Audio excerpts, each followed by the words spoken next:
Hello everyone, अस्सलाम वालेकुम। जैसे कि आज मैं यूपी बीएड जो 2 जुलाई 2026 को एग्ज़ाम हुआ है उसके आंसर की ज़िक्र करती हूँ। इसको आप मिला लें, कितने आप सही हो रहे हैं इसको आप ज़रूर कमेंट करके बताइएगा कि 30 में से आपके कितने आंसर सही हो रहे हैं। तो हम क्वेश्चंस मिलाते हैं कि फर्स्ट है कि समाजी बराबरी कायम करने के लिए कौन सा उसूल सबसे ज़्यादा ज़रूरी है। इसका राइट आंसर ऑप्शन डी हो जाएगा, मुसावी मौका फराहम करना। नेक्स्ट है कनाया में अल्फाज किस अंदाज में इस्तेमाल होते हैं।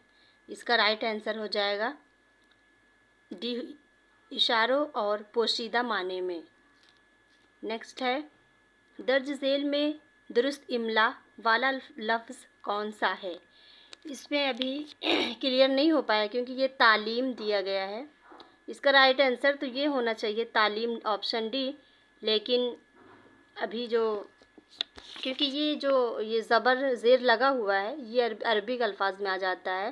तो अगर उर्दू की हम बात करें तो इसका राइट आंसर हो जाएगा ये। अब देखो आयोग क्या मानता है। तो इसका राइट आंसर वैसे हो जाएगा ऑप्शन ए। नेक्स्ट है मुआशरे में रवादारी को फ़रोग़ देने का एक अहम फ़ायदा क्या है।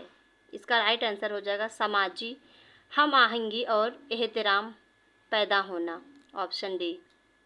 नेक्स्ट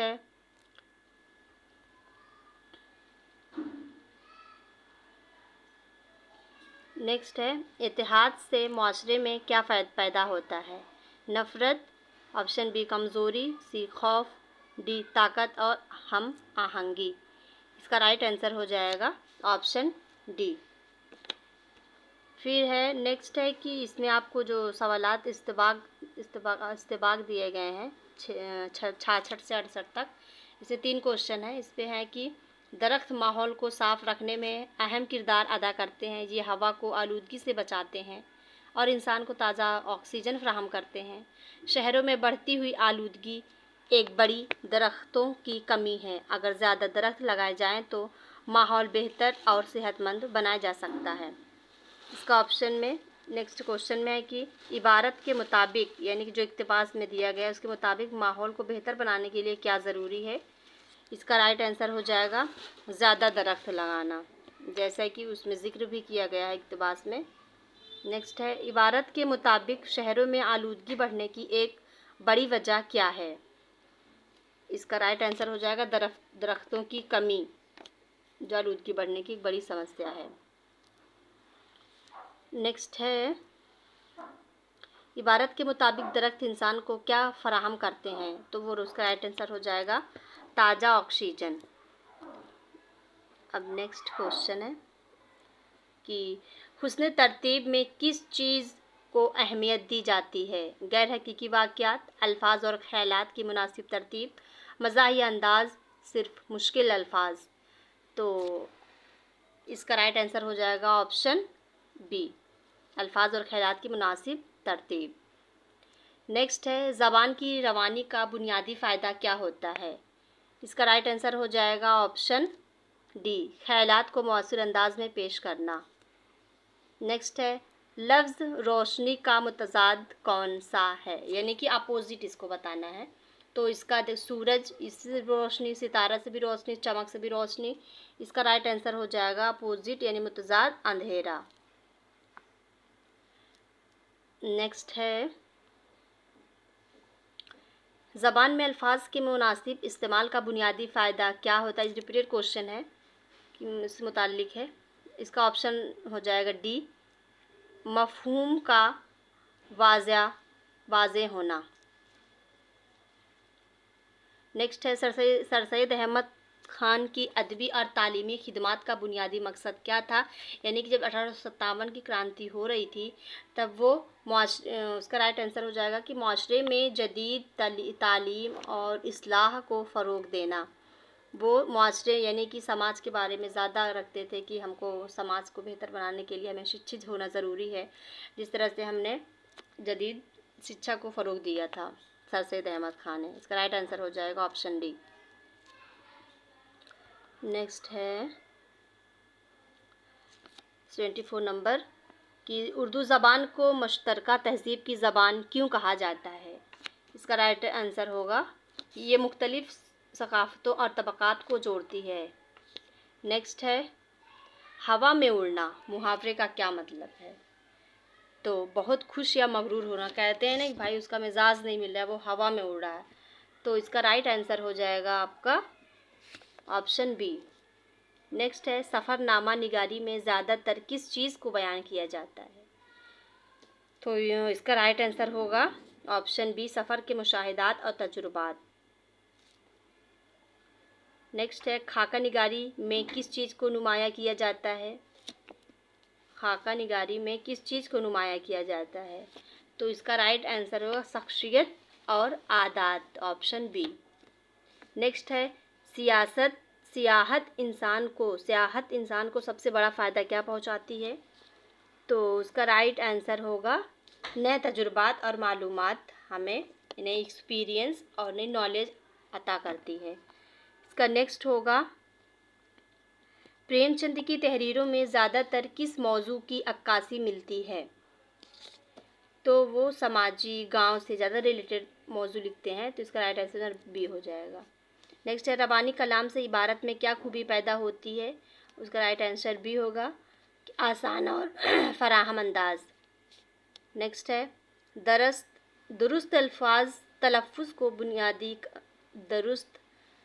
का बुनियादी फ़ायदा क्या है। इसका राइट आंसर हो जाएगा ऑप्शन डी, मफ़हूम को सही अंदाज में पहचानना। नेक्स्ट है डिप्टी नज़ीर अहमद उर्दू अदब में किस सिन्फ़ के लिए मशहूर है। वो नावल निगार के लिए बहुत फेमस ही हैं, जैसा कि आप लोग जानते ही होंगे। तो एकदम इजी, क्योंकि उर्दू का क्वेश्चन इजी आते हैं मैक्सिमम। अगर आप ठीक ठाक से उर्दू को पढ़े हैं या जानते हैं उसके बारे में, तो आप उसका जो आंसर है वो सॉल्व हो जाता है। नेक्स्ट है गज़ल की एक नुमाया खुसूसियत क्या है।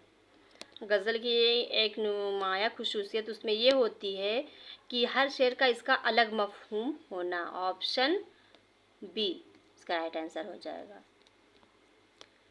और नेक्स्ट है वक्त की पाबंदी इंसान की किस खूबी को ज़ाहिर करती है। तो वक्त के अगर जो इंसान पाबंद होता है तो उसको ज़िम्मेदारी और नज़्म, इसका राइट आंसर हो जाएगा। नेक्स्ट है दर्ज झेल में फ़ेल की सही मिसाल कौन सी है। देखो फ़ेल में आपने पढ़ा होगा कि जो सब्जेक्ट ऑब्जेक्ट और क्रिया जो होती है उसमें आपका एक फ़ेल होता है, एक फ़ाइल, एक मफ़ूल और फ़ेल। तो इसमें पूछा है कि फ़ेल की सही मिसाल कौन सी है। तो फ़ेल की सही मिसाल इस आपका हो जाएगा दौड़ना। ठीक है, ये आपका फ़ेल दौड़ना हो गया, और फ़ेल फ़ाइल मफ़ूल फ़ाइल इसमें आपका हो गया उस्ताद। राइट आंसर तो डी होगा।